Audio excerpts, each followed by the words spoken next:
ప్రభునందు ప్రేమైన దేవుని బిడ్డలందరికీ శుభాభివందనాలు తెలియజేస్తున్నాను. ఆరోగ్యాన్ని ఇచ్చి ఉదయకాలంలో ప్రభును స్తుతించు భాగ్యాన్ని దయచేసిన దేవునికి స్తోత్రం కలుగును గాక.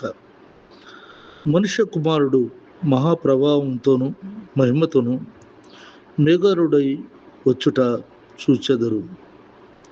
మార్కు సువార్త 13వ అధ్యాయము 26వ వచనం.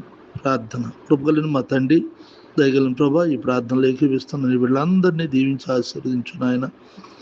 వారి ఇంట్లో నుండి బయటకు వెళ్తున్న, బయట నుండి ఇంటికి వస్తున్న కాపుదల భద్రతలు ఉంచు. వారు చేస్తున్న వ్యాపారం, వ్యవసాయం, ఉద్యోగాల్లో, చదువుల్లో నువ్వు తోడుగుండి సహాయం చేయండి ప్రభా.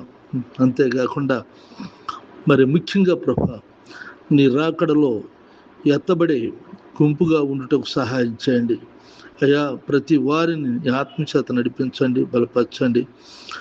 అనారోగ్యంలో ఉన్న వారికి మంచి ఆరోగ్యం కూడా దయచేయండి ప్రభా. వివాహాలు జరగవలసిన బిడ్డలకు మంచి సంబంధాలను సమకూర్చి వివాహాలు జరిగించండి. సంతానం లేని వారికి సంతానం దయచేయండి. గర్భిణీ స్త్రీలకు సుఖప్రసవం దయచేయండి. అనారోగ్యంలో ఉన్న వారికి ఆరోగ్యం దయచేయండి నాయన. ఉద్యోగాలు లేని వారికి ఉద్యోగాలు దయచేయండి తండ్రి.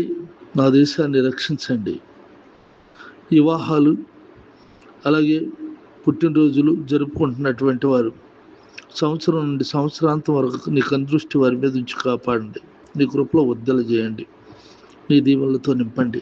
అలాగే నా తండ్రి, నాతోటి సేవకులైన వారు ఆయా స్థలాల్లో చేస్తున్న పరిచర్యలను దీవించండి. అనేక మంది ఆర్థిక ఇబ్బందులతో బాధపడుతున్నటువంటి వారు ఉన్నారు. వారి ఆర్థిక సమస్యలను తీర్చండి. అప్పుల్లో నుండి విడిపించండి. ప్రతి వారికి నెమ్మది శాంతిని దయచేయమని, నీ రాకడ కొరకు సిద్ధపరచమని, నీ కృపలో వర్ధల చేయమని యేసుక్రీస్తు పరిశుద్ధ నామములో ప్రార్థిస్తున్నాను తండ్రి. ఆమెన్.